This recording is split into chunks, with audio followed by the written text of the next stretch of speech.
अब बहिरा सुनी मस्त होता है, देख सुनी। उस नाम को ऊपर से जो आ रहा है उसको पकड़ने का मतलब है झुलवा, उसमें झूलना है। उसी को दुनिया वाले महात्मा ने बाहर बता दिया।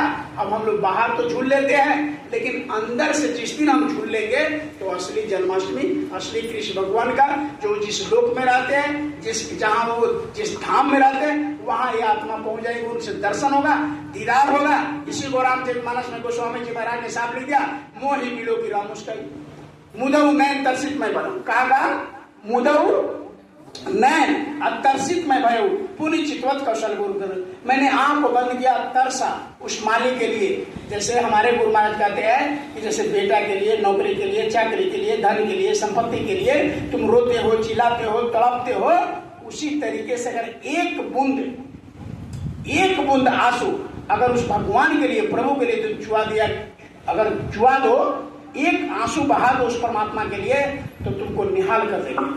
लेकिन हम लोग क्या रोते हैं, धन दे दीजिए, संपत्ति दे दीजिए, बाल दे दीजिए, बच्चे दीजिए, दुनिया दे दीजिए, इसी के लिए रात दिन पड़े रहते हैं। परमात्मा के लिए कोई नहीं रोता है, भगवान के लिए कोई नहीं रोता। तो भगवान कहते हैं अगर तो हमारे एक कदम हमारे तरफ चलोगे तो मैं 100 कदम चलता हूं, फिर तुम्हारे जिंदगी में कभी गलत नहीं होने देंगे। अगर गलत भी आएगा, जैसे देखो हरिश्चंद्र को, उनके लोक में जाने के लिए हमको 5 तत्व और 3 गुण को छोड़ना पड़ेगा। क्या करना पड़ेगा? जब तक इस शरीर में रहेंगे कृष्ण का दर्शन नहीं होगा, देवी देवता का दर्शन नहीं होगा। इस शरीर से ऊपर उठना होगा और रजोगुण तमोगुण सतगुण को उठना होगा। इसी तीनों को मिलाकर रस्सी बनाइए और इसी पर झूलिए। किस पर? 5 तत्व और 3 गुण को, उसी पर बैठ करके झूलिए। तो क्या कहता महात्मा ने, थोड़ा सुनिएगा। अभी तक बोला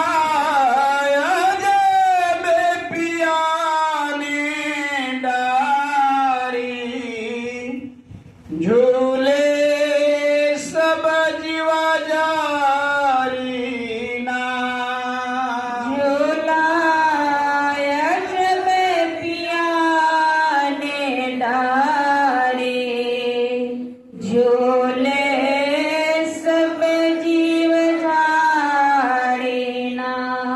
कहते हैं आ जाओ। परमात्मा ने, प्रभु ने, मालिक ने एक झुलुआ बनाया है जिसमें कौन झूलता है? बोलिए ना भाई, सब जीव झाड़ी। सारा जीव किस पर टिका हुआ है? उस परमात्मा के आवाज पर। आवाज किसको कहते हैं? Word is God, God is word है। यानी शब्द ही परमात्मा है और परमात्मा ही शब्द है। जो ऊपर से आवाज आ रहा है। अच्छा, आवाज के बारे में हम बार बार कर रहे हैं, मैं पता नहीं भाई बहन लोग समझ रहे हैं, समझ में आ रहा है? जो जिसका आवार पार नहीं हो, वो आवाज कैसे ही पंखा लटका हुआ है कड़ी से, कड़ी से, उसी तरह से ऊपर से जो आवाज आ रही है भगवान के घर से, उसी से हम लोग लटके हुए हैं, उसी से हम जिंदा हैं। अच्छा, तो आप कहिएगा तो लटके हुए हैं, तो कृष्ण भगवान ने कहा कि हे अर्जुन, आंख को बंद करो। 5 तत्व के पुतला में जब तक तुम रहोगे हमको नहीं समझ पाओगे, बंद करो सब। तो उसने क्या किया? आंख को बंद किया। भागवत में पढ़ लीजिएगा गीता में जाकर। आंख को बंद किया अर्जुन ने, और इस शरीर को उन्होंने 5 तत्व और 3 गुण को खत्म किया। माने मन से तुमको कोई नहीं सोचना है, इस शरीर से कुछ नहीं करना है, सीधा दोनों आंखों के मध्य भाग में ध्यान लगाओ, हमको देखो। जब उन्होंने शक्ति दिया, तीसरा ने तो खोल दिया। अब क्या देख रहा? आप सब जानते क्या देखा कृष्ण ने? अर्जुन ने क्या देखा? कि कृष्ण भगवान को बहुत बड़ा विराट रूप देख रहा है। पूरी सृष्टि में जितने भी जीव का पैदाइश हो रहा है, कहां से हो रहा है? एक साइड उनके मुख से निकल रहा है।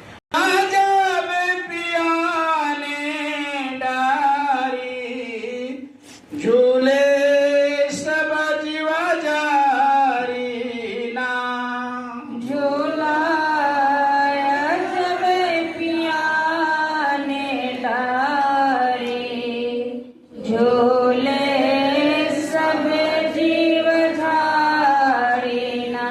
शब्द ही डोला टांगा अधर में, शब्द ही डोला टांगा अधर में। साफ साफ कहते हैं कि शब्द ही डोला। शब्द माने अभी जो बता रहे नाम, ऊपर से जो आवाज आ रहा है वही हिडोला माने समझते ना, रस्सी। हिडोला माने पलंगा, हिडोला माने झुलुआ। तो कहते हैं कि शब्द हिडोला टंगा अधर में, अधर मतलब जहां भगवान का लोक है, वहीं से वो नाम रूपी डोरी इस धरती पर नीचे रख दिया और उसी आवाज में सब ये पीलू पताई जीव जंतु सब लोग उसी से जुड़े। इसी को लोग कहते हैं कि धरती किस पर टिका हुआ है, वो लोग कहते हैं ना भाई जी, इधर देखिए